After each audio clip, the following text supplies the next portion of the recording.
Hey there, fanboys and fangirls. This is your host, the other Luke, and my crew as always. The other host. Sherlock Colvin. And today we've got a pretty well-packed episode for you. We've got some cool things to cover, from Megacon this past weekend to a new segment we're adding to our Instagram channel, and then also we're going to go into a lot of DC news today. We're going to kind of discuss, since we haven't went over Dawn of Justice yet, we're going to kind of go ahead and give our overall thoughts about the film, because in this point there's really no sense in going too hard into it, because it's out, everyone's pretty much seen it, but Yeah. we can kind of discuss what to expect with the future of the films, For sure. Yeah. I think I voiced my opinion a few episodes back, but we'll go into that later. Okay. And I'm going to go ahead and apologize. There is a thunderstorm going on, so I don't think it... Can y'all hear it? No. I can't. Alright, so I think we're good. It's funny how it's just like we're all on like different sides of the country, and yet it's raining everywhere right In now. every single location. Yeah. Nature's just like, I'm just gonna piss on the states for like a week. Raining on everyone's parade, literally. We must build a vessel to survive the flood. There we go. There's that thunder. Woo! So I guess the one of the first things I want to talk about with Megacon is it was pretty good. It was a pretty good weekend. I got to debut one of my new cosplays, actually two of my new cosplays. I did Captain Spidey and Casey Jones, which is a lot of people with Casey Jones.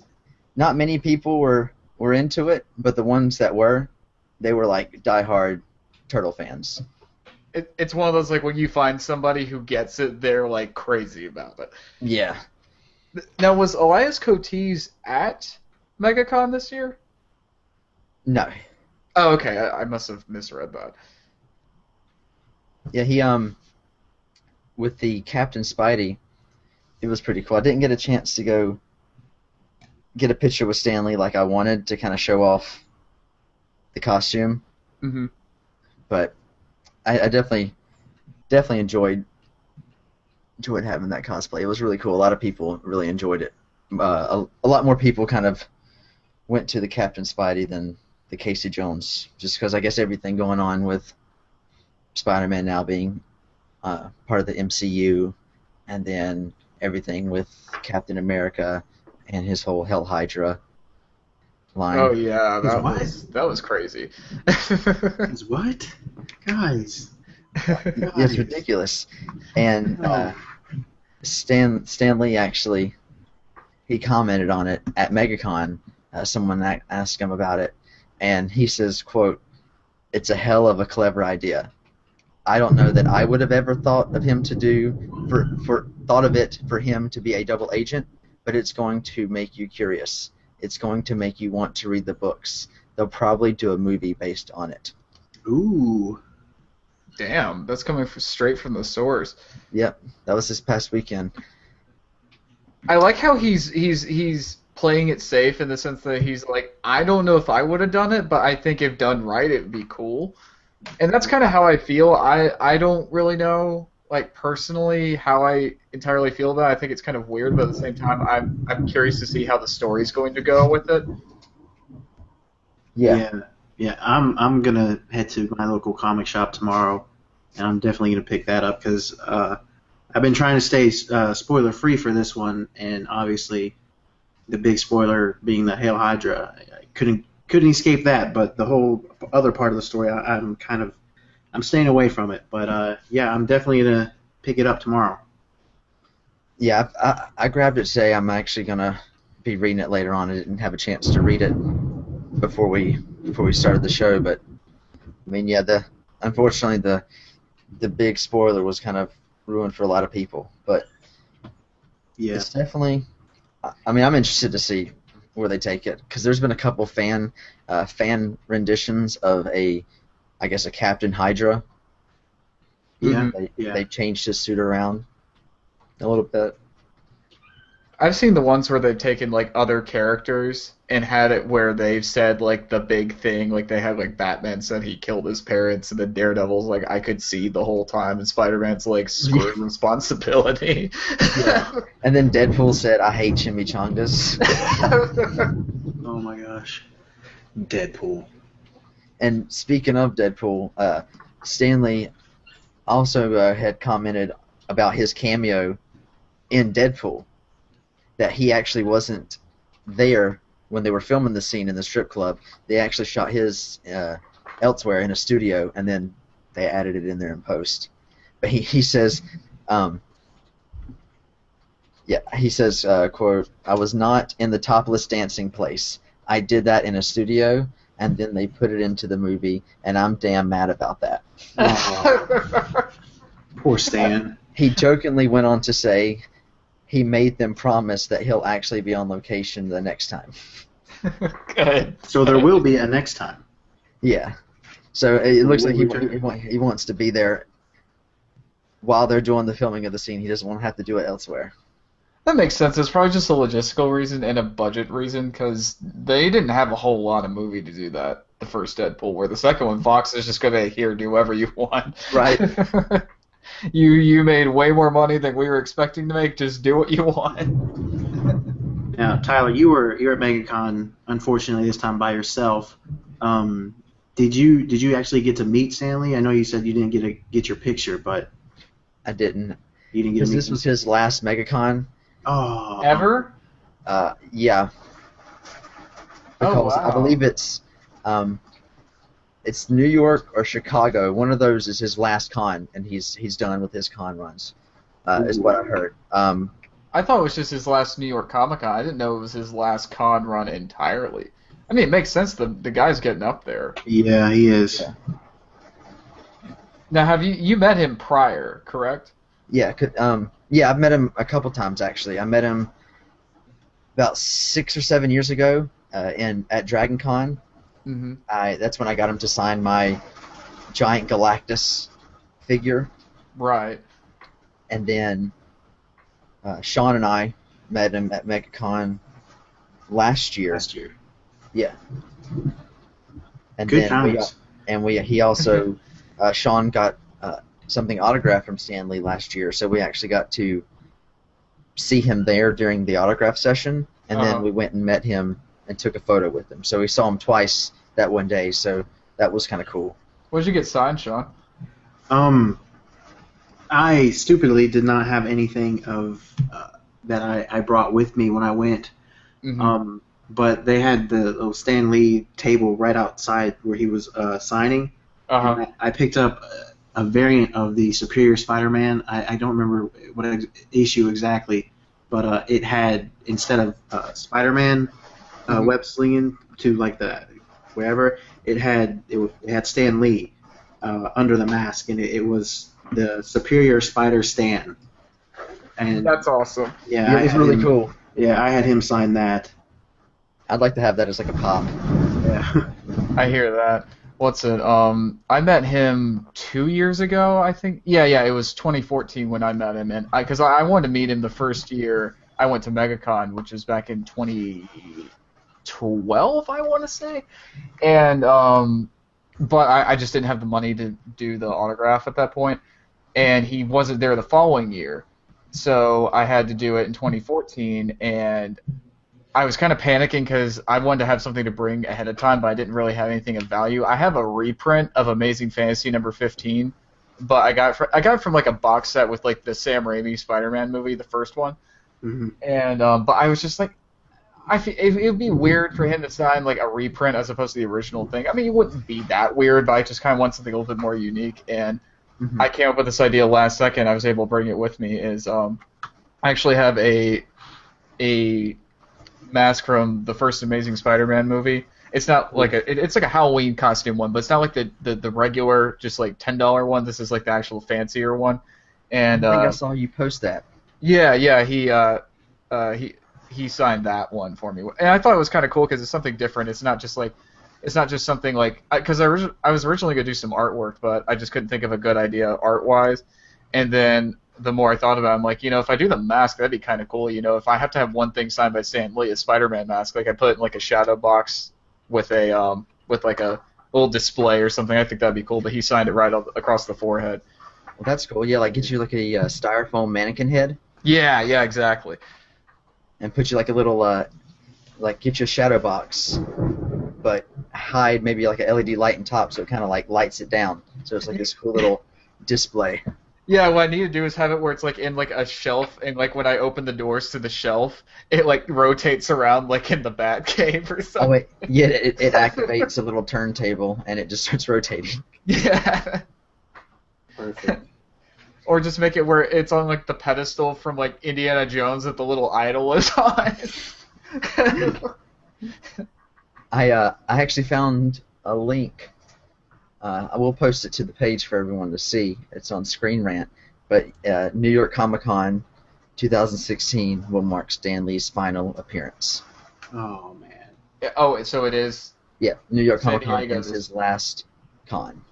Wow. That's a bummer. I'm glad we got that out of the way then to cross that off my bucket list. Yeah, seriously. Right. But, you just want him... You want him to be around as long as possible, so if we have to... he has to stop doing cons. That's fine. He needs to focus on him because he's 93 years old now. Yeah. Well, it's amazing that he's doing this at 93. Right, he is just going strong. And he's always so kind and so just like into it. Like he was tired the day I met him, but it was also a Sunday, and he also like had to push back his flights because he actually like they had one of the con staff announce this to us. Stan pushed back his flight so he'd have more time to sign. I thought that was really sweet. But even when he was like walking the floor and everything, and people would say hi to him, he was so nice to everybody. That's what you want when you meet someone that you idolize like that. Yeah, that they're. I mean, he's just a really down to earth class act. I mean, it just shows like even in his cameos in the movies, you can tell he's having a ball doing it. Oh yeah. Oh yeah, definitely. Like I love his cameo in Winter Soldier where he's like, "I am so fired." Yeah. But real quick though, what's you guys' favorite Stan Lee cameo? Mine is from Amazing Spider-Man where he's the librarian. That's probably my favorite too. I don't know. There's just something about Spider-Man and Lizard in the background just going at it, and Stan Lee's just doing his thing, organizing books.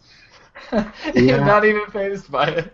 That was a good one. I think mine's. It just went away. Is it the second the Tobey Maguire Spider-Man 2 when he comes up to Peter and's like, I can't remember what he said, but he comes up and he actually talks to Peter. It's like the little guy makes the difference or something like that. Yeah. I like that. But yeah, Amazing Spider-Man, that's the one, It's like at that point, it's like we gotta do something cool. Because like when Sam Raimi was doing it, that was just like the first time that they even tried doing that. I mean, did he have a cameo in the first X-Men movie? I don't remember. Was he on the beach? I think so. I know he because in the very first Spider-Man, he just like there's some falling debris and he pushes a lady out of the way. Yeah. Of the falling debris. That's his cameo. And then the second one, he actually says something. It's funny because they started getting more and more intricate as time went on. Yeah, and he kind of got more and more involved. Yeah. Which I think that'd be cool to be in his position, seeing all his creations coming to life. Yeah, actually, I just found it. It was the beach. He's at the hot dog stand. Okay. He's the guy selling hot dogs. That's great. He's got this just look on him, just like what? I wish they'd been able to do the one for Guardians of the Galaxy that they were talking about. You guys have heard about that, right? I heard about it. I don't remember it. The whole thing is it's basically like you know how they go into the collector's like lair and you see all the like cases with all the like various things in it. Oh yeah, weren't they gonna like put him in there? Yeah, it was funny because they what they were gonna do is they had to shoot they shot it actually. They got a body double to do Stan because I think he was at a con or something. He couldn't like actually come out to London at the time. But they got a body double and they were gonna just stick his head in later. But the whole thing was it was like Rocket Raccoon was gonna pass by this one thing, Stan was gonna be in it, and then he was gonna flip off Rocket Raccoon and Rocket Raccoon was gonna snarl at him. Oh, that would have been great. That would have been great.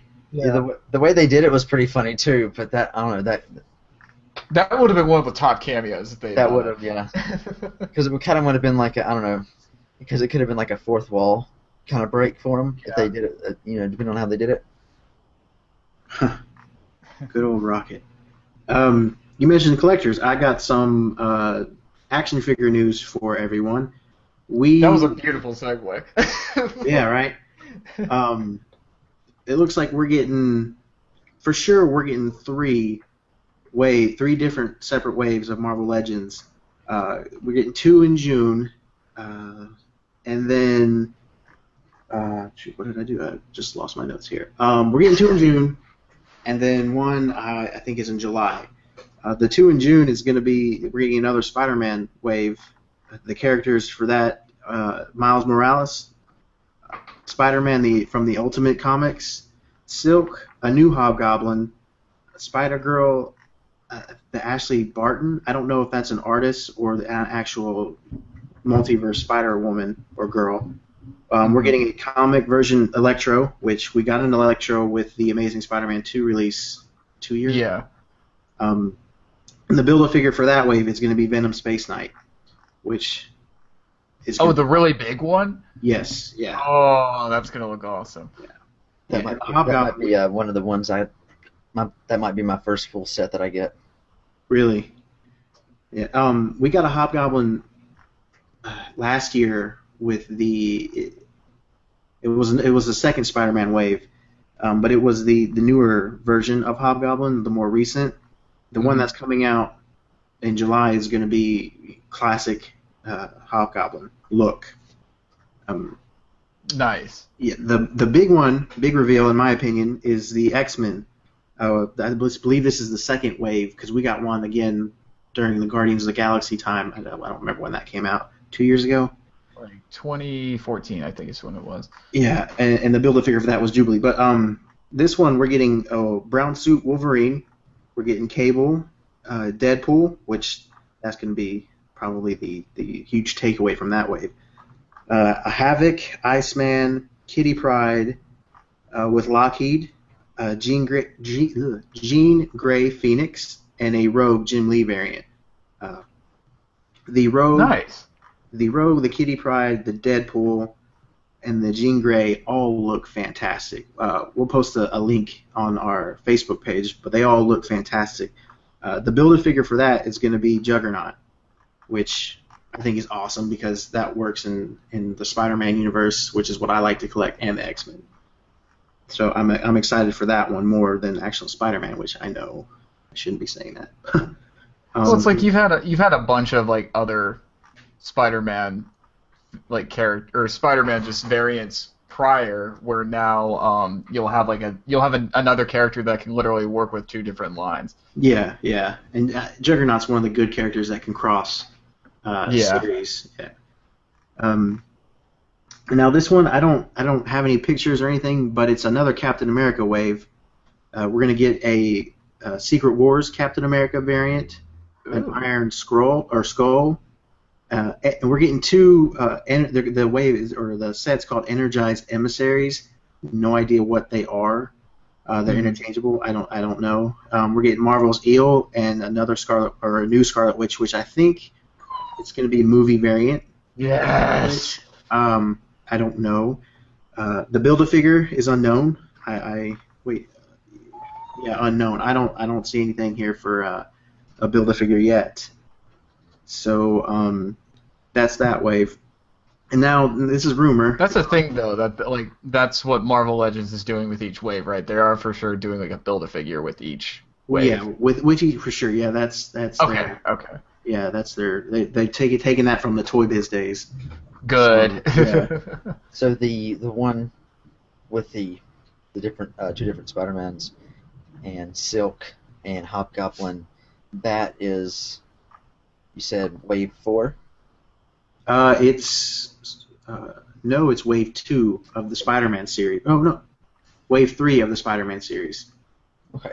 Yeah, because we got an Amazing Spider-Man wave, and then we got the Hobgoblin Build-A-Figure wave, and now we're getting this one. And now this is rumor. It's all speculation. It's throwing this out. You know, y'all take it how you want. But there's rumor we're going to get a second X-Men wave. Characters from that, it's going to be Colossus, Dazzler, Shoulder Star, Polaris, Sunfire, Cyclops, and another Wolverine. Hopefully, Old Man Logan, because we got Oh yes. we've got the blue and yellow variant from 2014. We're getting the brown, and then Old Man Logan just seems fitting, I think. If they don't do it, then they'll do as a tie-in with Wolverine 3. Yeah, Build-A-Figure unknown, release date unknown. In other news, other toy relations. Wow. Tyler, you'll like this because we got some Funko Pops coming out in July. We're getting a Spider-Gwen, a Captain Marvel. Both of those are in July. We'll get a Civil War Hawkeye and Spider-Man. They're going to be, that's a set, and they're also going to come with Captain America and Iron Man keychain. Nice. And then we're going to get another Captain America for the 75th anniversary. It's going to be a kind of a lighter blue variant of Captain America. Like it's supposed to be like a sepia tone looking. Yeah. Right. Yeah. Yeah. That looks sweet. Yeah. I'm probably gonna get that one because like that was one thing I loved in the movie is that they actually worked in the classic costume, but it's when he's like selling the war bonds. Yeah. Yeah. Fun. And that's the big news I've got for the Marvel Legends. That's Well, go ahead and, crazy. let's got- go ahead yeah. and talk about what you're going to start doing more into with the some of these videos and things on Instagram. With Instagram, yeah, I'm still trying to figure out, getting some camera angles and working on that end on with me and my camera. But we're looking to do short little intro videos on YouTube or not YouTube, Instagram, and with a link to our YouTube with a more in-depth review and look into whatever action figure we've got for that day or week. And you just built like a light box specifically for that, right? Yeah, I went to the interwebs to figure out how to build a light box because you take pictures just sitting out and it just doesn't come out good. But I have built a light box and we will have good looking pictures and reviews. Very pretty. I mean, just the phone pictures you sent us from you, like just getting the setup were like very impressive, and it makes it look so clean and professional. It reminded me of how Sharmus Prime, his videos looked. Yeah. I mean, he's good. That's kind of getting where I'm getting my inspiration from, but yeah. So hopefully stuff will come out soon for our Instagram and YouTube. Well, Speaking Yeah. of, or go ahead. yeah, and I'm going to be doing some as well. So, kind of as each of us get some new figures, we're each going to kind of shoot some videos, and then we're going to have that segment each week that we're going to upload those. And then if there's any ones that you people listening want us to review or you would like to see more in-depth analysis of, just let us know, and we'll definitely make sure to do a review for you. Speaking of the just work with figures and how we're doing them, I collect stuff, but not necessarily the same stuff as you guys do. But one thing I do, and we've been talking about, and Tyler and Sean have said I can kind of throw this on the Instagram occasionally, is I'll actually like take figures from various lines, and it's like if it's a good sculpt but the paint job's just lacking, I'll actually go through and either weather them or touch up the paint and whatnot. And I'm currently working on Jack Specific puts out these.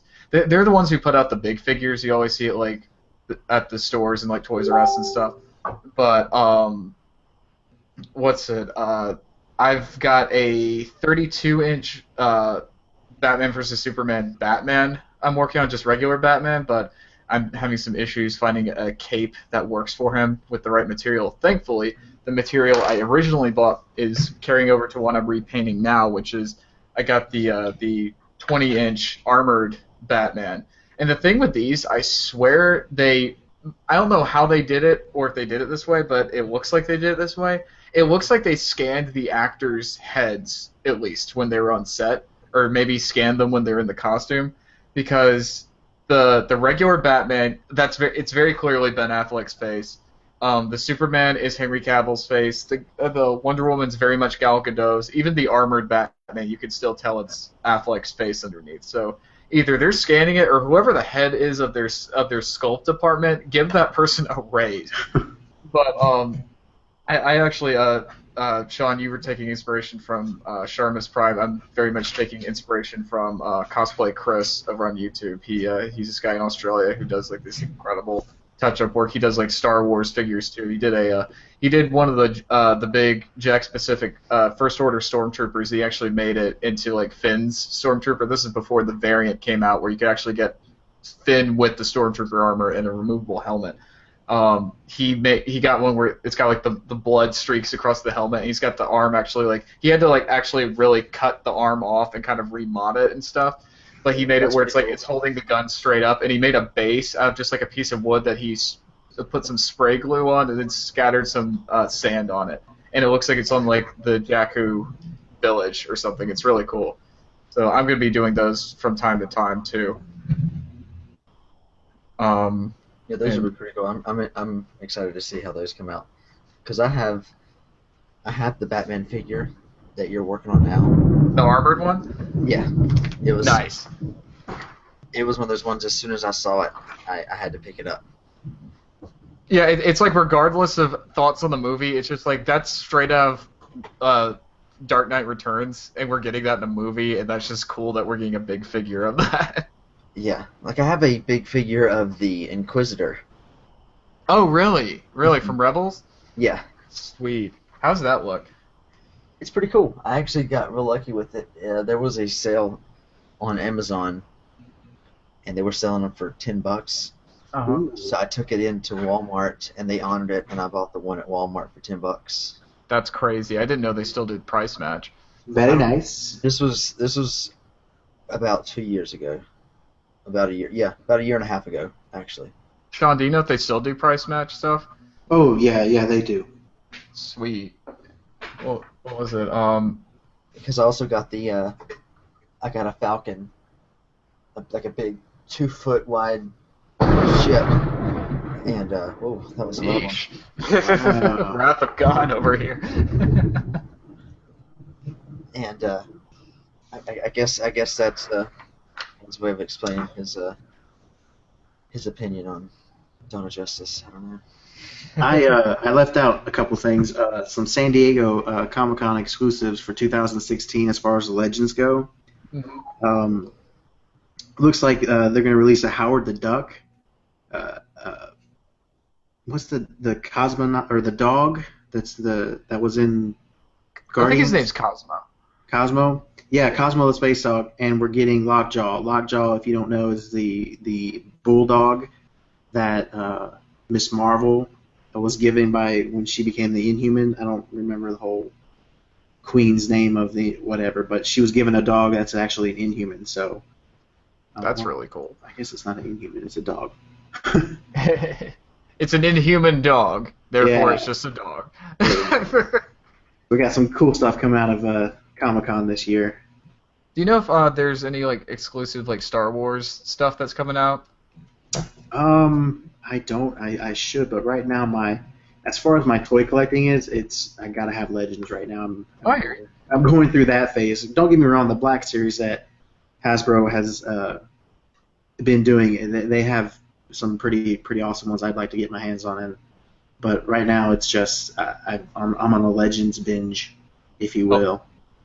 Oh, I totally hear you. It's funny because I'm doing the same thing, but it's flipped. I'm heavy into the Black Series, and then I'm slightly dabbling in the Marvel stuff whenever there's like a character or just a variant of somebody that comes up that I really want. Like my buddy grabbed me a Spider-Gwen a few weeks ago, and I'm trying to coordinate how he's going to send it to me. And what's it? I'm definitely going to get that movie Scarlet Witch because I love Scarlet Witch so much. She's basically, for me, she's basically Marvel's Raven. Mm-hmm. And as much as I love Raven, it's kind of like, come on. Yeah. Now that was just a prediction. I don't know how she's going to come out because we've already got a comic accurate Scarlet Witch. So that's what's my speculation is it was going to be a movie variant Scarlet Witch. Oh, really? Yeah. Because I've seen pictures from like Toy Fair or something a few years ago. Or no, not a few years ago. It was like a few months ago, excuse me. And what's it? It looks pretty good. Like the sculpt is definitely like it favors Elizabeth Olsen very, very well, and I don't know when it's coming out. It'll probably come out in November, closer to the release. But I know that they are doing they're at least doing a movie Doctor Strange, like Hasbro, like in the Legends series. They're doing one. Mm-hmm. I heard that I think it was from Shartimus or somebody, like in his kind of like group of reviewers. They talked about how they've seen pictures of the prototype, like they showed them pictures of the prototype. But of course, there's no photography allowed in the area where they showed the photos, but from what I understand, the head sculpt was very, like, it strongly favored Benedict Cumberbatch, which is awesome. Because I was thinking about getting the I don't know what wave it was from, but they did a Legends Doctor Strange recently, and I was gonna get that one, but I decided I'm gonna wait and just get the one from the movie because it looks more like the original comic artwork, where the new one's kind of like it's kind of got almost like an X-Men look to it. Which is fine. It's just I would rather have the big flowing cape and everything too.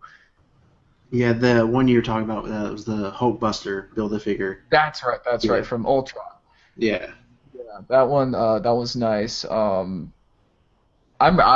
saw a picture of the Space Venom. Is that what it is? Yes. That looks insane. It looks like they took Captain Phasma or like a Dark Trooper and then threw in Venom to that. Yeah. Which, for those of you who don't know, Venom is now a Guardian of the Galaxy. That's why it is Space Venom and not just Venom. It's not just Venom in space. Yeah. He is now a Guardian of the Galaxy. So.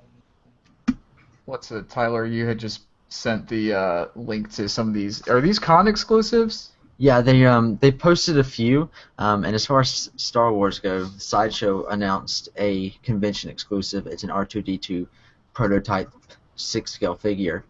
That's cool. They're releasing the NECA Toys is releasing TMNT Arcade Turtles and the Foot Clan, and the figures kind of look 8-bit with their paint scheme. Uh-huh. So that's one of the that's another exclusive. There hasn't been too many of the exclusive announced yet. There is I see this one here. It says potential Hasbro 2016 San Diego Comic-Con Marvel Legends figure set. Are they doing the Captain America, Iron Man, and movie Spider-Man set before it hits retail, or is that just like a thing that's happening? Because I've seen pictures of the retail one that they're doing. Oh, here we go. What's it?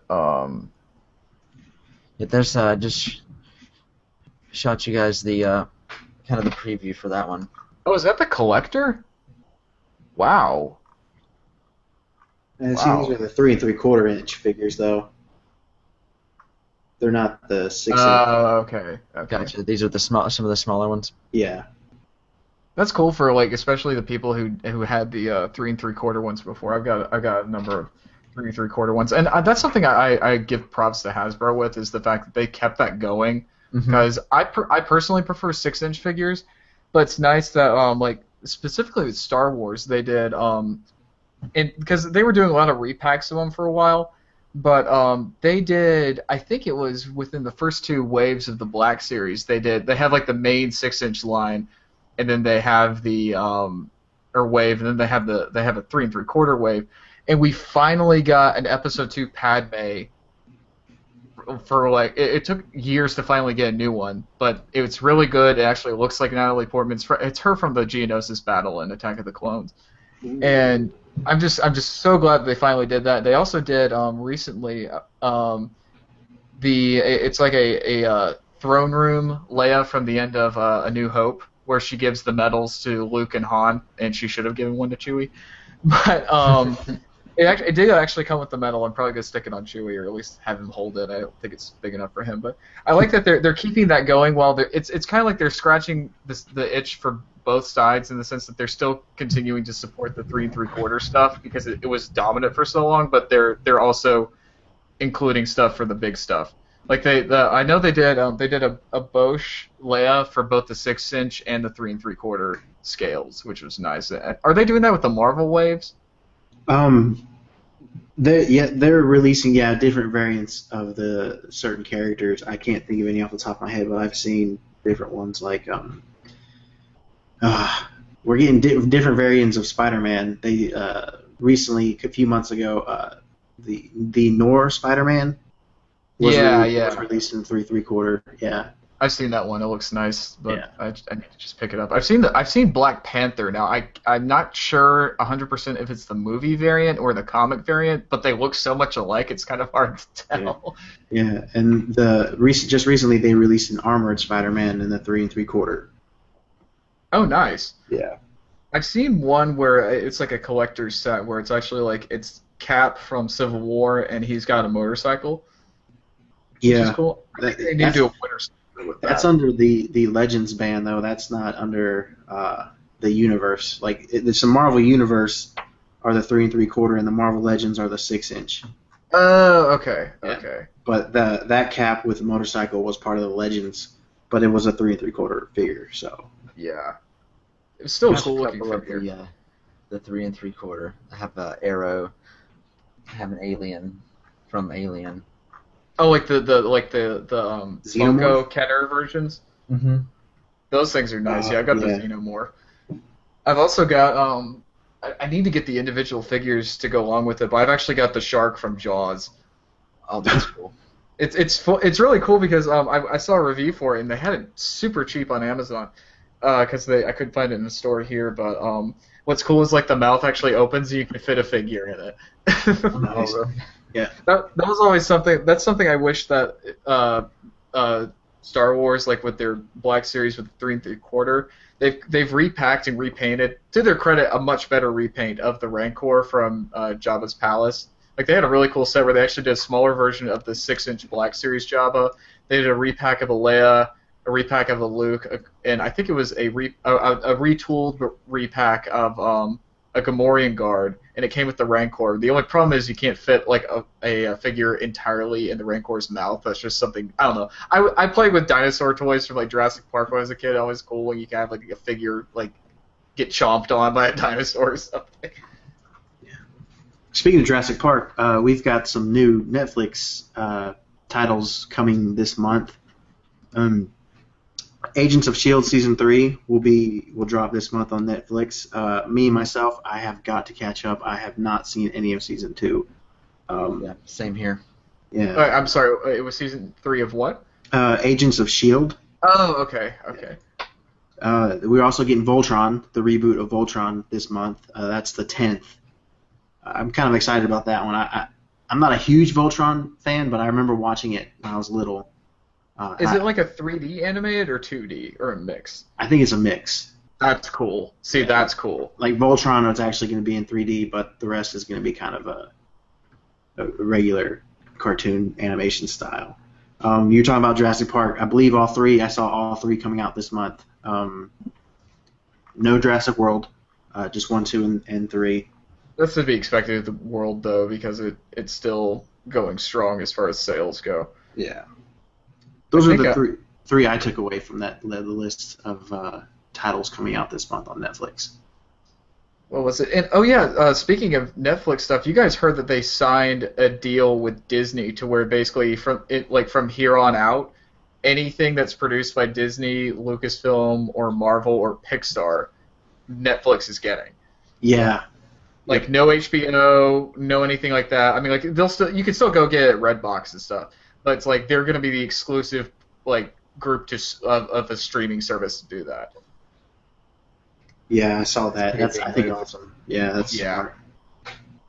You know, it'd be really interesting is if because I know that they're talking about doing it is like getting the original Star Wars movies on Netflix. I'm curious if they're going to that'll happen like after they release the original cuts because I heard that's I mean obviously that's been going around for a while, but I've heard that they are working on doing a full restoration of the original 3 right now. Yeah, I would see them getting those out, making sales off of that, and then once they've made what they can make off the releasing physical copies of the originals, then I could see them adding it on to the digital because once everyone owns it, then they kind of don't really have much to lose when they're adding it to the digital, as long as you give them the physical copy first and only the physical copy. You know? Yeah, it's one of those things where it's like the determination as far as when it hops on Netflix is always determined by how much it or how much it sells as far as the home video release. Right, and now they've got shows like Daredevil that are just exclusive to Netflix, and you can't watch them anywhere else. Yeah, I wish you could buy a DVD or a Blu-ray of that though, just because I love that show. Have they ever released them yet? Not to my knowledge. You can get like House of Cards on Blu-ray and DVD. So and Orange is the New Black. Orange is the New Black. That's another one. Yeah. Yeah. That's true. You know what's funny though is because they just recently announced that they're not renewing Agent Carter, but you can't get that on DVD or anything yet. But you can get a Blu-ray set of the first season exclusively on Amazon. So if you're like me and need your Agent Carter fix, that's how you can get it until they figure out what they're going to do with it. I'm sure that they'll just do a bundle where they put both seasons together at some point. Yeah, possibly. What was it? Crap, that's all I could think of. Well, I guess from there we can kind of we've got a lot of DC news that we can talk about, so I guess we can kind of go ahead and start getting in it because there's quite a bit. There's over the past few months there's been a lot of news come out about the future of the DC cinematic universe. How do you guys want to start? Do you want to start with like just opinions on Dawn of Justice and then go from there, or what? Yeah, so that's what's come out most recently. I figure we'll kind of start there, and once we just we'll kind of then segue into the future of the films and kind of what we saw in this one that we can kind of see what's going to happen in the future. You want to go first, Tyler? Yeah, I'll go ahead and start it off. Okay. I thought overall I enjoyed the film. It's one I'd watch again. I pump myself up too much though for it. Oh, really? Because I've always just been a fan of a lot of the movies that Affleck has written and directed himself and done. I just feel like that's where he really shines, and that's kind of why I'm excited about the future of the whole universe because he gets that opportunity to work on that standalone Batman film. But we'll go into that a bit later. But it was cool how they started off. I think they might have done a little bit too much. Agreed. When we saw Wayne back at pretty much the end of Man of Steel, yes, we know Wayne is a billionaire. He does business worldwide. He's gonna have a tower there. We know that. They kind of put a lot of emphasis, like, "Hey, here's Bruce Wayne. Oh, look at this destruction. He was here. Do you notice? He was here. Did everyone see that he's here? All right, everyone saw that he's here. All right, people can die now." I feel you. I thought the first half of the movie was the stronger bit of the movie. Well, I mean, I'm sorry. Go ahead and finish if you. Oh no, you're good. You're Okay. good. Um, Overall, I was very pleased with the movie. I mean, I'm not shy of the fact that it's not a perfect movie and it has a lot of flaws. I do feel that there's some severe overstuffing in the movie, but I felt like basically this is my thing going in. I thoroughly enjoyed Man of Steel. It means a lot to me personally. It's not perfect again, but that particular incarnation of Superman just really stuck with me in a way I needed at the time. And so with this, I was just looking for a little bit more expansion onto Superman's character, and I like you, Tyler, I'm a huge Ben Affleck fan, more so as a director and a writer, more as a filmmaker than an actor. Not that he's not a good actor. He's gotten a lot better over the years. He's never been, in my eye, bad, but he's made a few missteps, and I think he's aware of that. And he spent the past like 10 years kind of reinventing himself. And I think it's paid off for him. I know when the casting announcement was made that he was going to be our new Batman, that it was met with a whole lot of controversy. Yeah. But I was one of those from the get-go. It's just like it was kind of one of those things where it's like I didn't know how much I wanted a Ben Affleck Bruce Wayne / Batman until I had the idea put in my head. And the more I thought about it, I'm like, this is going to be friggin' awesome. And, of course, a lot of people cite Daredevil, but my thing is, we've talked about this briefly before, but I don't blame the problems with that movie on Ben Affleck. I blame it on the writer-director who just kind of wanted to do a little bit too much with it. I thought his Matt Murdock was actually fine. I just thought he just didn't have enough to work with in that movie, and I just knew that it's like he wouldn't be stepping into the superhero realm again if he wasn't going to be doing it right. And he's cited multiple times prior to being cast that he's a big Batman fan and his favorite book is The Dark Knight Returns. And from what I understood, that was hell, when they made the Comic-Con announcement that Man of Steel 2 is going to be Batman versus Superman, and they announced it that Batman was going to be in it, that Harry Lennox, who played the General in the first movie, or in Man of Steel, come on stage and he reads basically the little monologue that Bruce Wayne gives as he's like taking down Superman in The Dark Knight Returns. It just gives you chills. And then, of course, my whole thing was I was waiting for them to finally reveal what he looked like, because everybody like was picturing like I saw photoshops of him and not Bruce Willis in Christian Bale's batsuit, and I don't know about you guys. I don't dislike that batsuit, but I thought it was a little bit too, like, kind of techie. Not techie, but it just looked too much like a riot gear kind of thing, which I know that's what Nolan was going for, but I kind of wanted more of a streamlined, just batsuit kind of thing. And then when Zack Snyder threw up that first image on Twitter of him in front of the Batmobile, I was just like, okay, if nothing else, I'm going to love the Batman in this. And that's kind of what I take away from Dawn of Justice is, as far as Batman goes, that's my favorite depiction of Batman I've ever seen in a movie. Now, spoilers.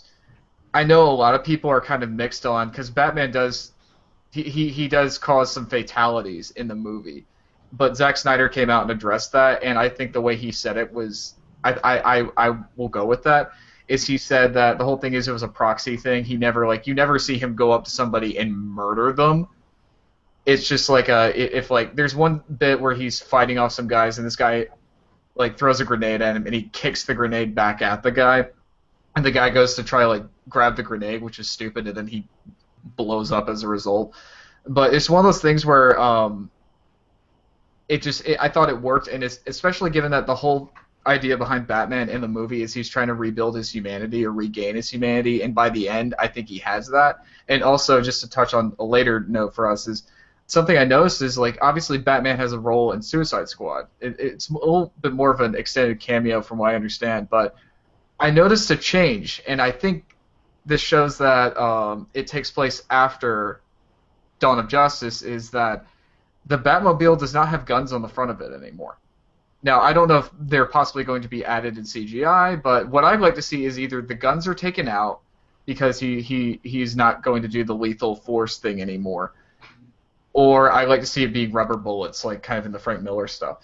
But overall, I thought his depiction of Bruce Wayne and Batman Affleck himself, I thought he was wonderful, and he did something that I've been wanting to see for years, which is that my biggest issue with Christian Bale's portrayal is I felt like he was playing three different characters, and I've had a lot of people be like, well, that's kind of what he does, or what Bruce Wayne Batman is. But my issue was that I felt like they should all be stems of the same guy, and especially there should be like Batman is the real man that is Bruce Wayne. The Bruce Wayne that you see out in public, that's just a persona. That's the real mask. And I felt like we got that with this. He knows how to play the public, but not in a way where he's just like, oh look, I'm a playboy. He's just like, okay, I'm Bruce Wayne. I'm walking around. People know who I am. I'm a businessman. I'm in the public eye. But he just felt like such a real person. There's one point where it's the part right before the Capitol incident, and you see Scoot McNairy's character talking about how he used to work for Wayne Enterprises and all this stuff, and he starts shit talking, Bruce Wayne. And Bruce Wayne's watching, and he immediately turns to his agent, or not his agent, his secretary, and he's like, has he been getting our checks? Because at the beginning, you see Scoot McNairy's character, he's caught under some rubble, and then Bruce Wayne lifts the girder off of him, which is very Jean Valjean, if you're a Les Mis fan. But he shows this genuine concern, and then when his accountant comes in and shows that the checks have been resent back to Bruce Wayne with all this graffiti on them, Bruce Wayne's genuinely pissed. Like, why wasn't this brought to my attention? I'm like, that's what I've been wanting to see. It was very much like a gritty Frank Miller version, but it also, to me, had elements of the animated series. And so, I guess for me personally, any other flaws I had, I kind of was a little bit lighter on because I was so happy and satisfied with what we were getting with Batman. And plus, the costume is sick. My biggest complaint or gripe about the movie is Jesse Eisenberg. I did not casting him as Lex Luthor was, I think, probably the worst casting decision ever.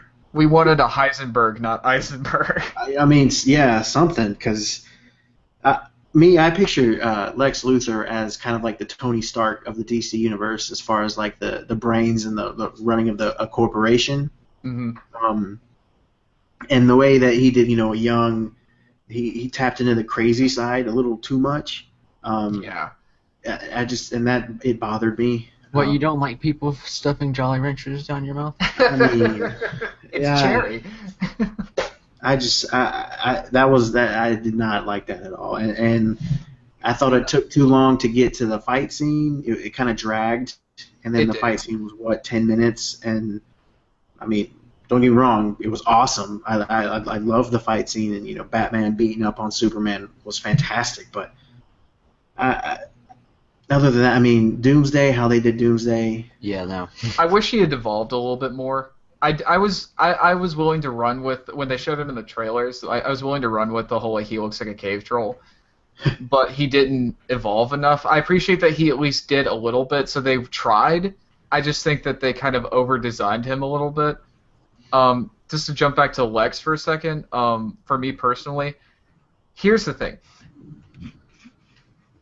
I'm relieved that we got something different in the sense that we didn't get, excuse me, I'm about to curse a little bit, but I'm glad we didn't get another goddamn land scheme out of Lex, because they've done that to death in all the movies, and it's just like, I'm the criminal mastermind. I'm like, are you that, or are you Skeletor?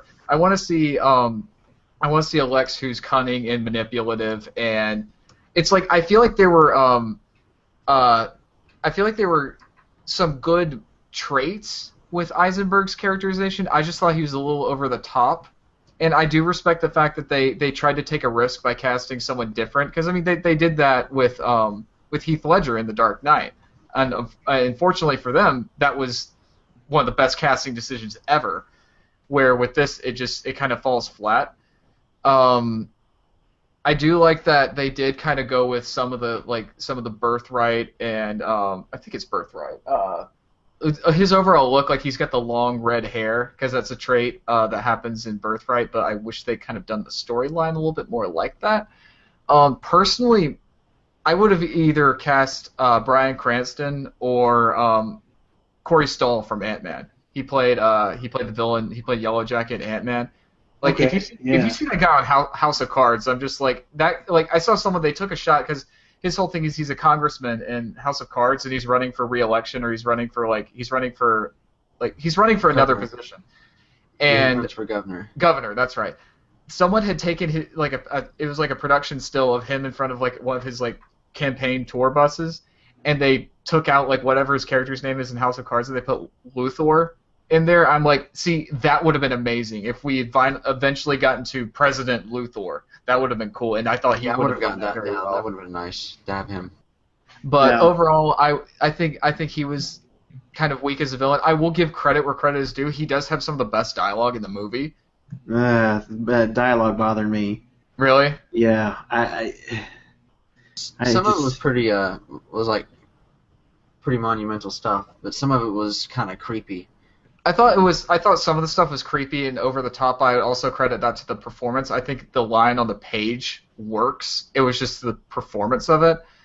I thought Bruce Wayne had a lot of good lines too. I love the scene between him and Alfred before he's about to go like suit up and take down Superman, where he's just sitting in like this like rubbled version of Wayne Manor, and he asked Alfred, he's like, what the first generation of Wayne's, or how the first generation of Wayne's like found their fortune, and he's like railroads, oil, and something else, and then he goes, no, they were fur trappers. And then he's like, they were hunters, and then he walks away. I'm just like, that was sick. That, and just on a directorial note, because Zack Snyder's been getting a lot of crap for this movie, and some of it I think is very much earned. But I think his choice to do the Wayne's deaths the way they did was brilliant, because we've seen it so much. We don't necessarily need to retread it again. I like how he's just like, okay, look, we're not going to spell it out for you. We're going to show it happen, but we're going to just show it more as, like, he just sticks to the visuals and music. And the whole thing is, it's more or less just to set up kind of the mental state that Bruce Wayne is in. And I just thought that was very artistic and a very nicely done thing with it. But I also liked Wonder Woman. I thought she was kind of underused, but I'm really pumped for the Wonder Woman movie. It was funny because even the people in the theater when I saw it who didn't like the movie, they're like, I didn't like the movie, but I am so pumped for the Wonder Woman movie. Oh yeah, Ben Affleck. I'll give the movie praise here. Ben Affleck as Bruce Wayne in Batman. That perfect. I was super pleased with his interpretation of Batman and Bruce Wayne. He got a good. He was able to really wrap around that personality. Yeah, But it kind of bothered me though whenever they were Lex had first introduced the two. I felt like that was, I don't know, there was just something off about that. and he was Jesse Eisenberg. It's also how Bruce is talking to Clark. He's trying to have this Bruce Wayne billionaire playboy attitude, but then it's like once Clark attacks Batman, Bruce gets all defensive, and I feel like, all right, that was you got a little too defensive there, Bruce. Someone might be onto you. This guy's a reporter, you know. I think and this is just what I'm thinking. I think he knew that Clark was Superman. I mean, they don't explicitly like state that by any means. Oh yeah, But I think he very much knew that, and I think he knew that Clark knew he was Batman. It's just kind of one of those things, like just the tension between them. I liked that. Mm-hmm.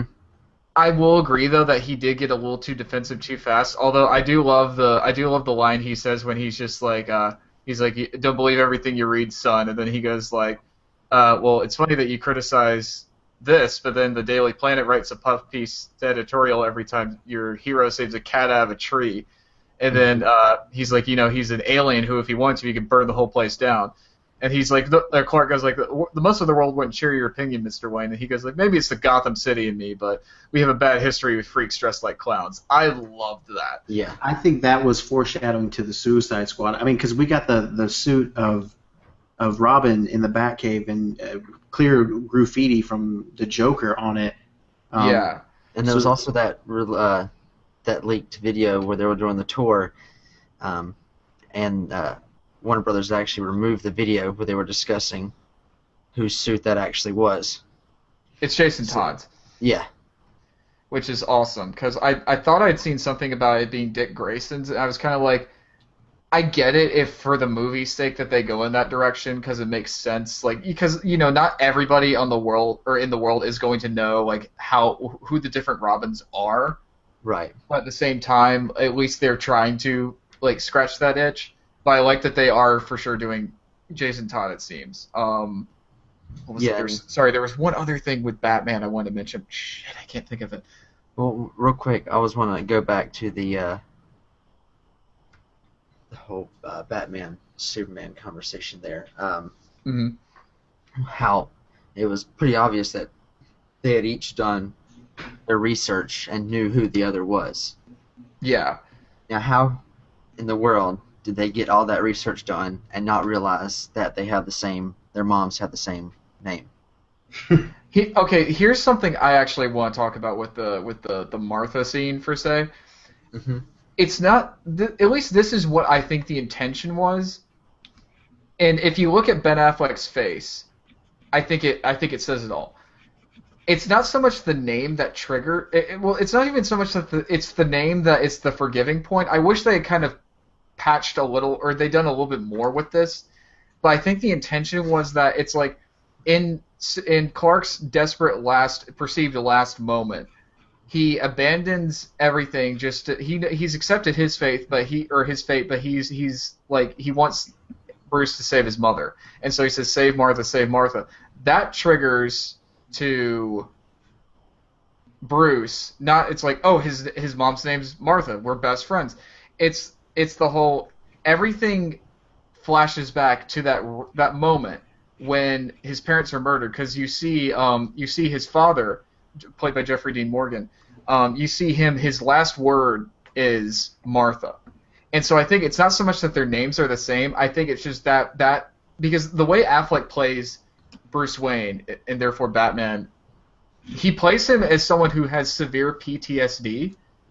Mm-hmm. And I think what it was is the Martha thing. It wasn't that the names are the same. I think it's the trigger that set him off. Like, because you see him, like, he kind of is taken back. He's obviously like, well, why'd you say that name? But if you look at his face, he's like, he just looks kind of stunned.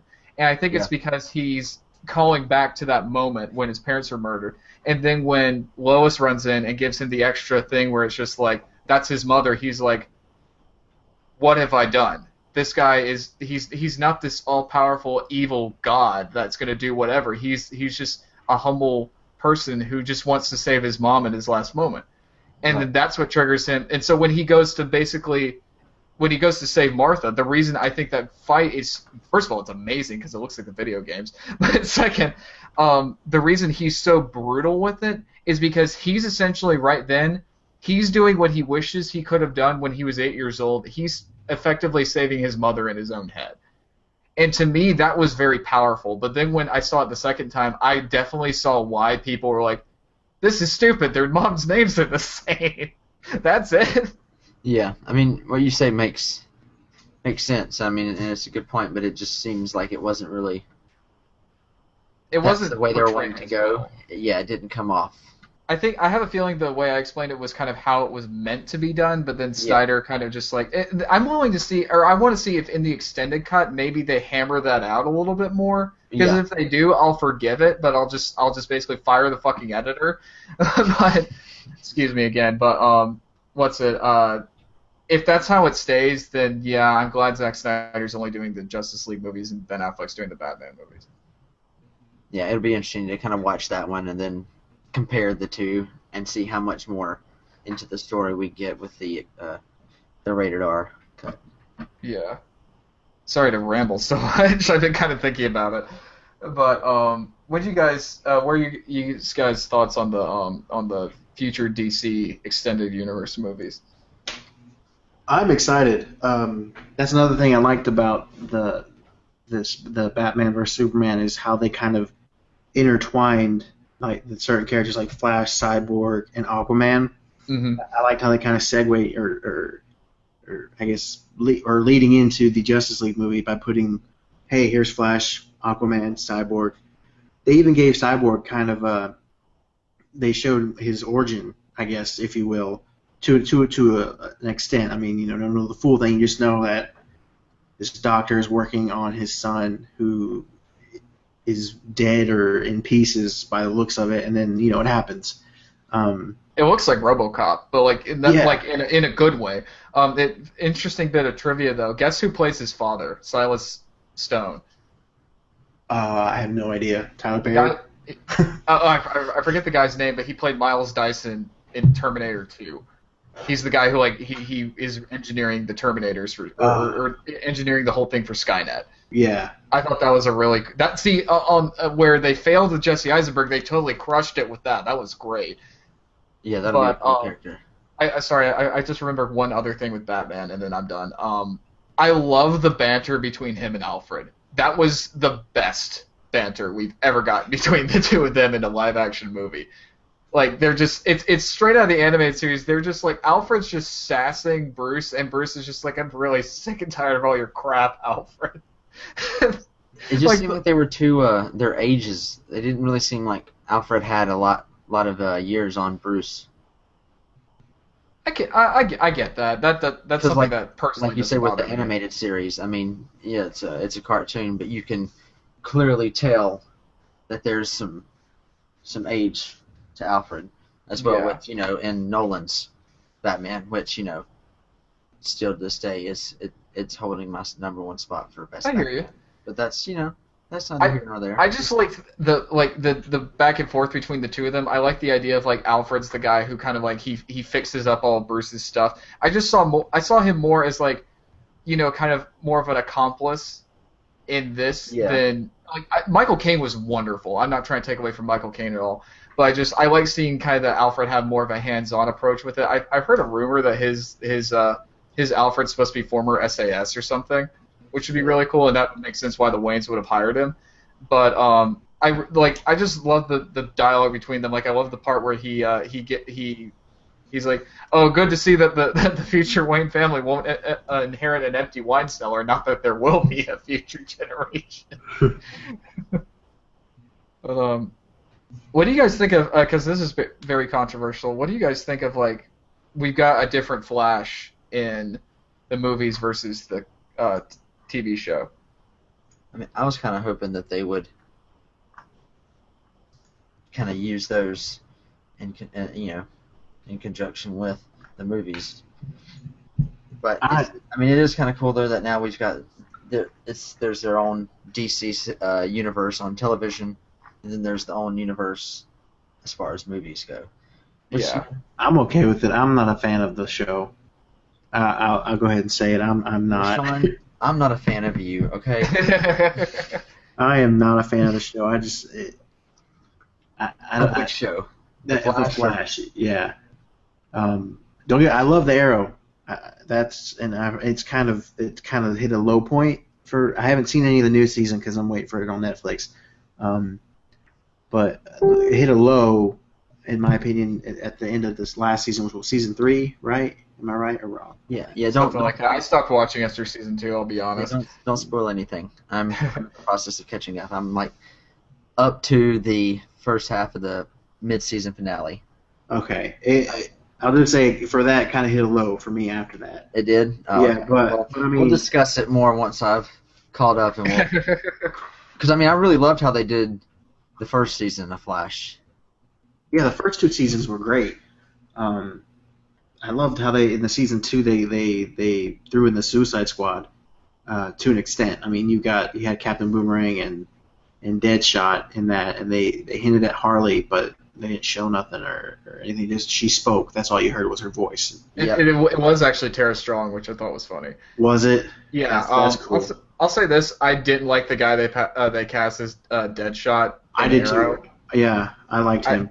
Oh no, I did not like him. Oh, you did? Oh. Yeah, I just thought he was a little too little scrawny dude. That's just me personally, but I don't know. I've just kind of. Here's something that's kind of bothering me is there's this constant feud between the people who are on the TV show and on the movies.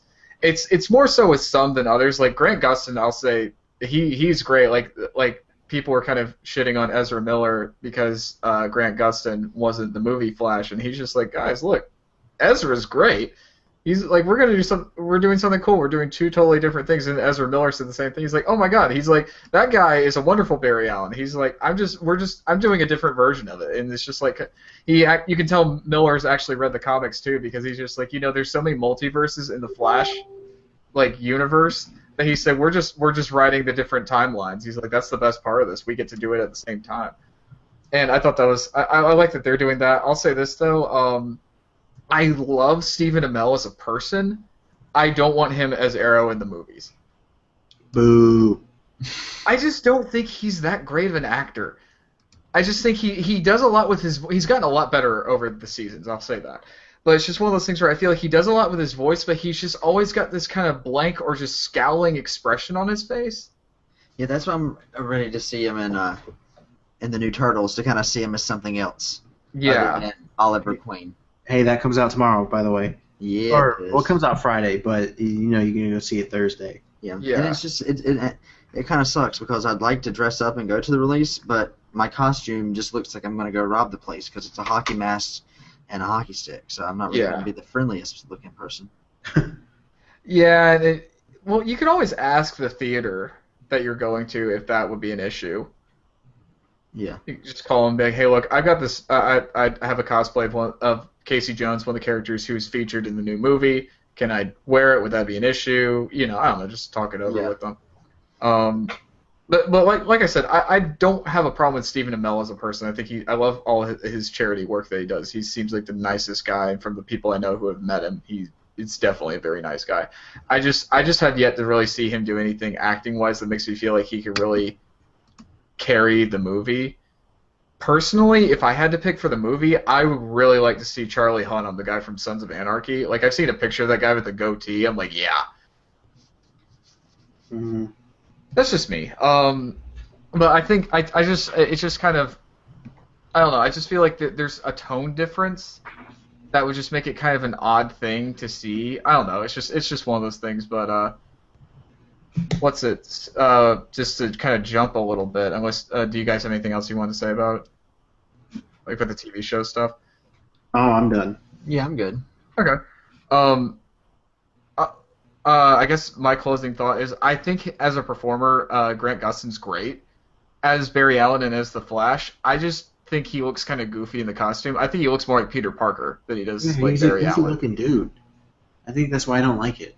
Where that's the thing I like about Ezra Miller is he's got he's just got the jawline.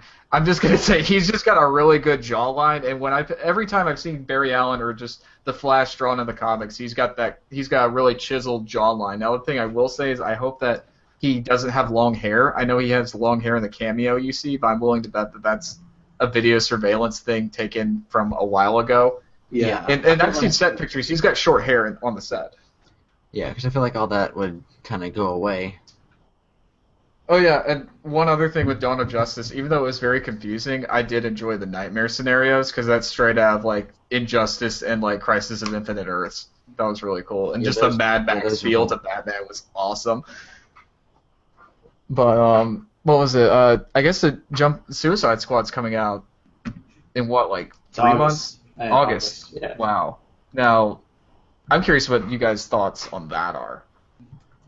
Well, once Dawn of Justice was out, they kind of jumped on and started doing some reshoots for Suicide Squad. So that in itself is positive and negative because it's like, okay, well, they've realized something, but all right, well, did they realize and fix it the best that they could, or did they go the opposite direction and just make the problem worse? Now the reshoots they did were did they added humor, right, or was it more violence? No, I actually that's what everybody was saying. But Jai Courtney and David Ayer both said in interviews that no, the reshoots we're just adding some more action sequences. We have some action sequences that in the movie that in the tests, like the test screenings we did, were very positive, but they wanted them to last a little bit longer, so we're just punching them up a bit. It's not for humor. They said like everything else has gone swimmingly. So, and this is something I actually wanted to bring up, just because obviously we've got a closing topic that has similar situation going on with as far as reshoots go. I actually did some research on it. Reshoots are a very, very, very common thing that's been that happens with these like big like blockbuster movies. Yeah. Like Mad Max Fury Road had like it was delayed a whole year so they could do reshoots for it. And it's just one of those things where it's just like with something that big and so many things going on, you kind of with all the micromanaging that has to be done with that. Sometimes like bits with the story or just like coverage and stuff can kind of like fall to the wayside as they're like prepping like giant action scenes and stuff. And so what happened was George Miller said he got in the edit room and there was just stuff that wasn't piecing together properly. He knew how he wanted to do it, but he didn't quite get everything he needed, so that's why they went back out there. And as you can see by the final product, the movie's wonderful. And it's one of those things. Star Wars has had reshoots too. Force Awakens, during the lightsaber fight between Kylo Ren and Rey, you know that one shot where it like they're kind of cross blades near the end of the fight, and you see Rey kind of like sit there. She channels the Force and then pushes him away. It's the one like they have a really big close up between the two of them. They have the Force theme come in, and you see Rey close her eyes, and then she opens them again and shoves him off. Yeah. That's actually from a reshoot. J.J. Abrams is talking about that on the documentary, I believe, on the Blu-ray. It's just one of those things where it's like it's not necessarily like a bad or a good sign a lot of the time. It's just a natural thing that happens. Now, sometimes, like obviously, the whole thing people thought with Suicide Squad was that it was for humor, which. Yeah. When you get things where it's like you said, Tyler, it's like they're realizing stuff. I feel like the thing is we need to kind of like with reshoots a lot of the time it's just because they need to patch up some holes in the edit. Right. But unfortunately, there are times where it's like, oh no, there is something wrong. And I'm just saying I'm feeling optimistic with Suicide Squad, but the thing we're talking about later, I'm actually genuinely concerned about. I'm super stoked for Suicide Squad. Mostly because of the Joker. We're getting Jared Leto as a new Joker, and he's probably my favorite DC villain. Mm-hmm. And Harley Quinn, I'm kind of anxious to see how they're gonna portray their relationship.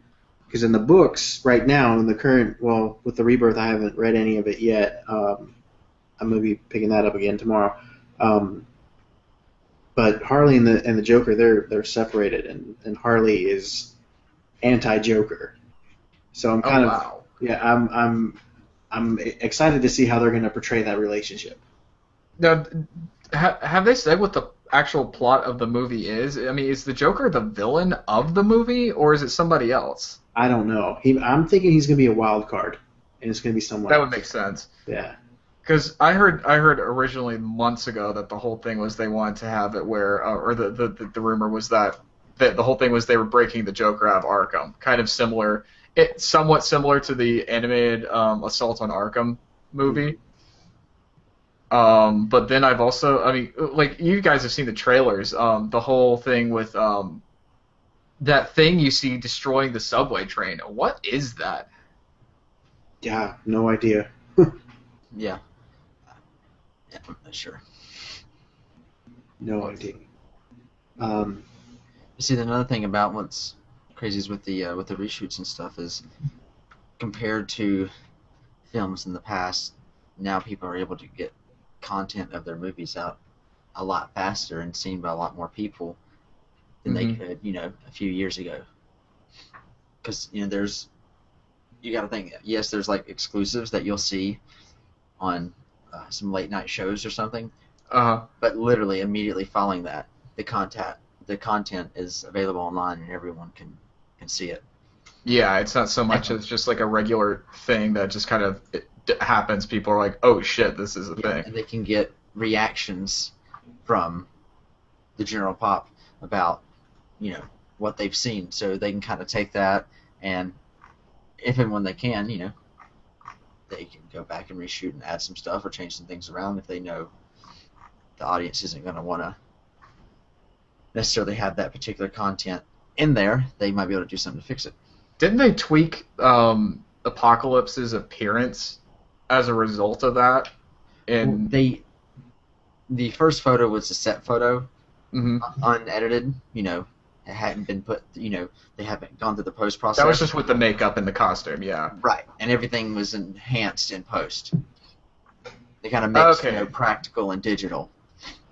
Okay, that makes sense. Yeah, to make him a little less Ivan Ooze. Yeah, because he was very Ivan Ooze, but I'm excited that I still need to see it, but I'm excited that Oscar Isaac is playing him. We get Poe Dameron playing a bad guy. It's like not just does he go to the dark side, he is the dark side. Yes. But what was it? Because we've also on the DC movie slate, there's also Wonder Woman comes out next July, and we've got Justice League Part 1 in November of next year. I know that The Rock is eventually going to be playing Black Adam in a Shazam movie. I don't know when that's happening. Oh, I thought he was doing Shazam. No, he's playing Black Adam. Oh. At least I'm 80% sure of that. What was the other thing? I know that they don't have a release date for it yet, but they're going to do a Green Lantern reboot. It's going to be called the Green Lantern Corps, and the whole thing is they're doing it kind of like a buddy cop movie where it's like Guy Gardner, or not Guy Gardner. It's Hal Jordan and Jon Stewart, and they're space cops, and I think that's how you do it. They kind of need to do like a Guardians of the Galaxy kind of thing with that, especially with how it would work really well because you could do like very much that and the Lethal Weapon thing because you have like Jon Stewart who's very like by the books, like the typical cop, and then you get Hal Jordan who's just like not necessarily a loose cannon, but he's just kind of like, well, I'm going to do it my way, and so that dynamic will work really well, I think. What else is on the slate?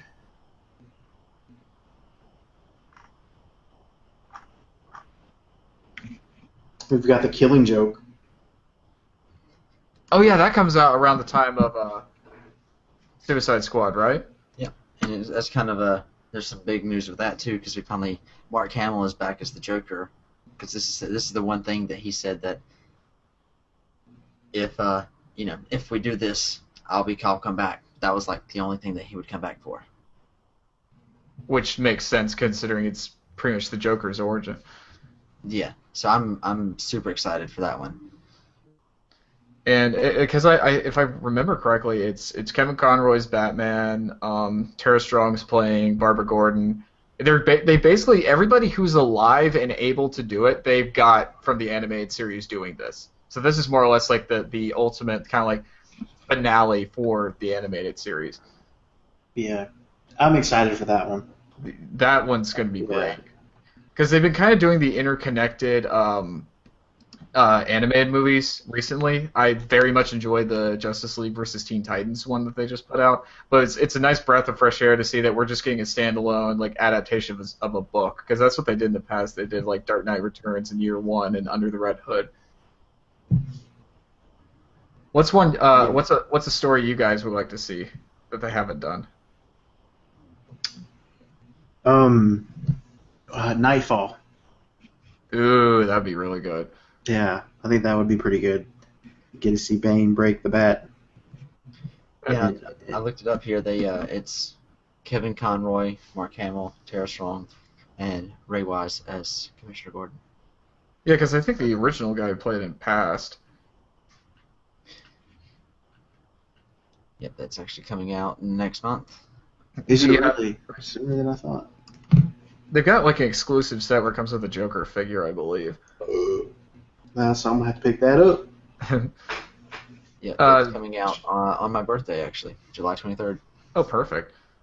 That's do you have a Thanks, DC. Do you have a story arc you want to see done, Tyler? I mean, this right here was like the one that I've always really wanted to see.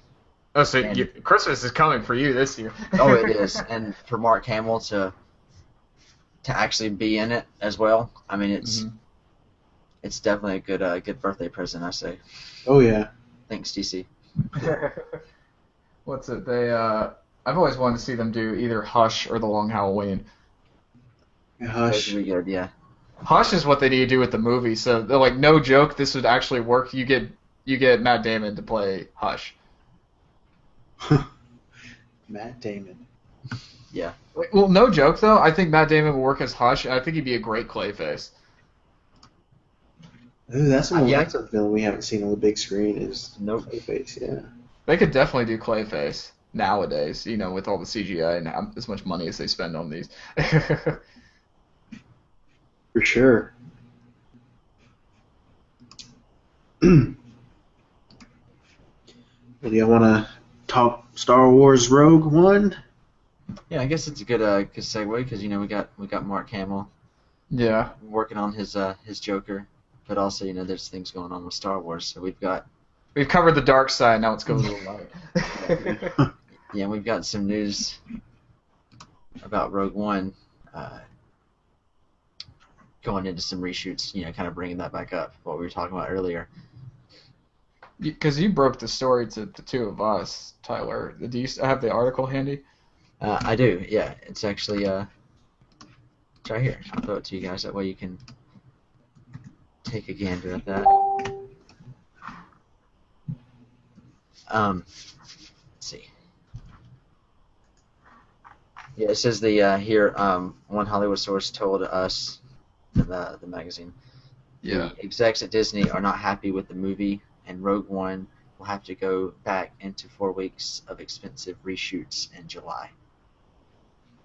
It makes you wonder because, in that teaser that they gave us, there's a lot of what seems to be finished effect shots in that. So it makes you wonder what they're reworking. Yeah, and it was also announced that Edwards is not going to direct Godzilla 2. Yeah, that was a strange turn because I thought it was cool that talk about a dream thing. He made his first movie he made for $500,000 with 6 people, and that was a hit. And then he made Godzilla for Warner Brothers, which was a huge hit. Right there's a Cinderella story. But then after that, Disney offers him Rogue One, and Thomas Tull said from Legendary that gives us. Garrett's still going to do Godzilla, but that gives us, or Godzilla 2, but that gives us more time to really hammer down the script for that while he does that. And so he had basically a franchise waiting for him when he came back. So I'm willing to bet that it was just because he's been doing so many of these big ones, big blockbusters lately, that it's probably because Warner Brothers is trying to push that King Kong Godzilla universe kind of thing out quickly. And so I'm wondering if maybe there was a lot of interference, they were trying to push him in Godzilla 2 to kind of hint at the King Kong stuff. I don't know. Yeah, ain't got nothing on me. It says here that he's wanting to, after Rogue, he's wanting to start focusing on smaller films. And Makes it sense. says, the movie insider told us Gareth's work on Godzilla shows he can handle a big studio blockbuster, but Rogue One has fallen short of what J.J. Abrams did with Star Wars Episode 7, The Force Awakens, so Disney has ordered reshoots. And then it goes on to say, the source added, Disney won't take a back seat and is demanding changes, as the movie isn't testing well. Well, they gotta do what they gotta do. If they really feel like it needs to be reworked, then they gotta do what they gotta do. And it's good, they catch it now, work on it and fix it. That way it's not, okay, it's out. All right, well, now we realize we screwed up, but you can't really go back on it now. Well, if there's one thing from Godzilla that I know a lot of people had an issue with, personally, it didn't bother me, but I see why it bothered others, is that they take a while to reveal Godzilla, and then they kind of do the shark from Jaws thing with him, where they kind of hide him a lot. Mm-hmm. And so, you get a lot in the final fight between him and the other monsters, but it was kind of a lot of build-up, and he was only in the movie for 15, 20 minutes. And so I have a feeling what it is they're just kind of... He probably doesn't have a lot of... He probably just needs more action or just some more stuff going on, and they just want that corrected. I don't know. Yeah. It's all up in the air, but I agree with you, Tyler. At least, if they want to make these changes, at least they're catching it now, and they're going to go ahead and tweak it now. It was just weird to me because it seemed because Kathleen Kennedy, she's not just an executive producer, she's a producer on all of these new Star Wars movies, correct? Mm-hmm. So it makes me wonder, I don't know. It just because I feel like if she has such a good relationship with the higher ups, you'd think she would kind of have seen the problem before it happened. Right. I'm not trying to like point fingers. I'm just trying to figure out like what if this is a rumor or if this is actually true. And they're also, you got to think, they're expanding this universe very fast because, I mean, just look at all the different comic series that are out. Oh my God, Poe Dameron just got his own series. Yeah, so you've got the movies, you've got the the regular episodes, then you also have your Star Wars story episodes, and you've got Rebels.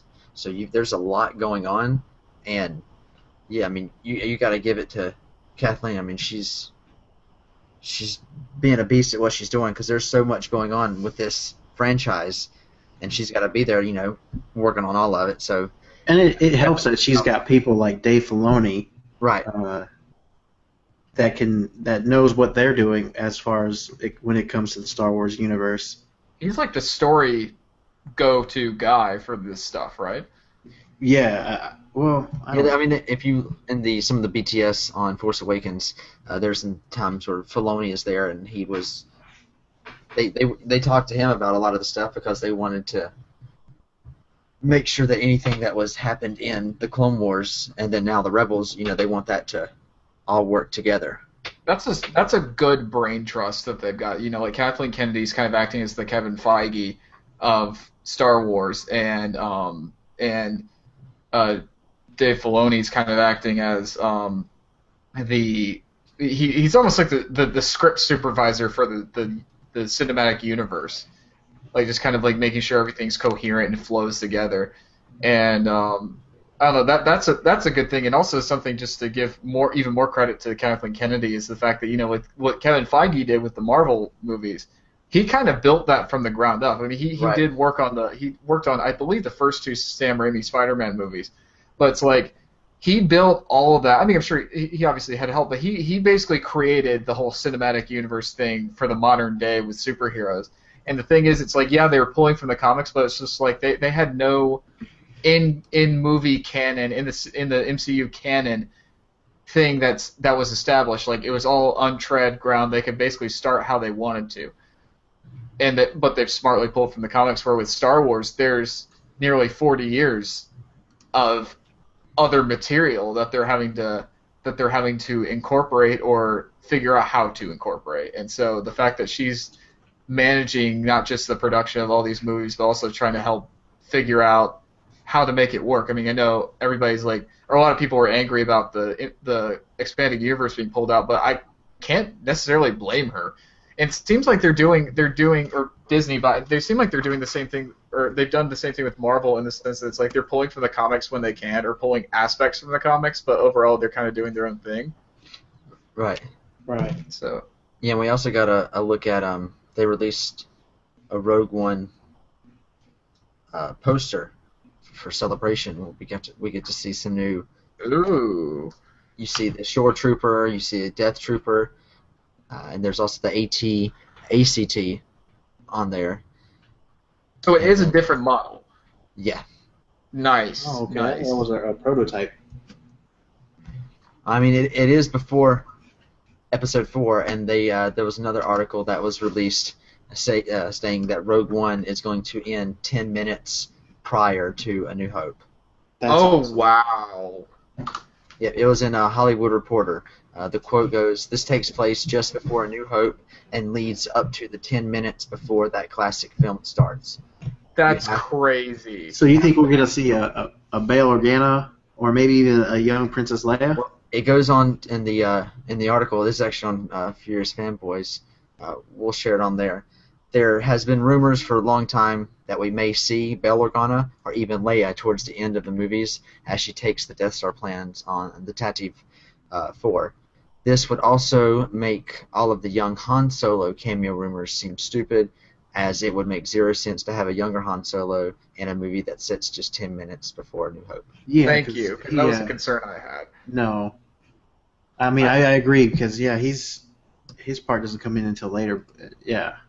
Well, that, and it's just like, the whole idea is casting a young Han Solo. It's like we're not trying to... The whole thing is they keep saying they're not trying to replace Harrison Ford, but it's just like if you have this new actor playing Han Solo who's supposed to be a younger version, but he actually fits into the continuity of, like, Episode 4, it's like, so he's going to go from looking like he's, like, in his 20s to looking like he's in his 30s in, like, a 10-minute period. Yeah.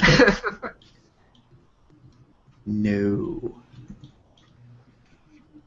That's See? cool though. That's really cool because we talked about that one theory about like maybe Felicity Jones' character maybe being involved with the Death Star bombing. I mean, it's not the same as that, but Right. it Like, she still could be- feeds into that. Like that moment where she turns around in the trailer and she's in that suit. Maybe she's on there doing something at the same time that, I don't know, depending on where it lines up with the movies, you know? Or she's like, here's what they do. They don't even have to show it, or necessarily even show like things happening. They just have a shot of her like that. They have that shot from the trailer. Then a door opens behind her. The camera follows her as she walks through, and it's into a hangar area. And she goes and climbs into one of the TIE fighters that's like parked next to Darth Vader's. Mhm. So it's like she literally is going to be like one of the escorts for Vader. And because then you could have it where it fits in the continuity where it was just like the theory where she's the one who actually like she dies she bumps Vader or something saving Luke but dies in the process, and then you have like everybody separating or celebrating. Excuse me, I can't talk today. You have everybody back on where is the rebel base in the first movie? I'm sorry, I'm brain farting. Yavin 4? Yeah. Okay, yeah, everybody's on Yavin celebrating, and then you get her crew in the back just looking sad. Mhm. I don't know. I heard some rumor that Mads Mikkelsen's character is her father. I haven't looked into the rumors. I'm kind of like, I'm interested in them, but I'm also trying to not get into them. I Yeah, don't get know. too much into them because a lot of it's just speculation, and you don't want speculation to damper your view on it, you know? Yeah, like I'll say this as opposed to what I'm doing for the new like movies like the like 8 and 9. I'm probably gonna watch the trailers for this. I'm not going to do it for 8 and 9 just because I like the idea of it just being a completely fresh, blind experience. Mhm. But with this, because it's a prequel, so it fits into the continuity of the established movies. It's almost like I like seeing like what is there and kind of formulating thoughts on it. Yeah. I'm going to try to do that this time around for 8 and 9. Not watching any trailers or trying to be spoiler free. It's so much fun. It's so hard to do, and you're gonna see images, but then when you see the movie, everything's fresh and you have no idea what to expect. Yeah. A lot of Star Wars coming out in these next Yeah. couple of years. December's now no longer Christmas, but Star Wars. Yep. So I think that about wraps it up for Yeah. today. Yep. Next time we'll go into hopefully some Apocalypse. It's with its release and also with the Ninja Turtles coming out Cool. in between now and our next episode. But just remember to stay tuned. Make sure you've got those notifications on Facebook and Instagram turned on. That way, because we're going to have a lot of content coming out, so we want to make sure that you guys get it when we post it, you know? So if there's, remember if there's anything you want us to go over, review, or discuss, just let us know. You guys are in it, what, Gus? Yep. So until next time, I'm the other Luke. I'm the other host. I'm Charlotte Colvin, May the force be with you. Always. and also with you.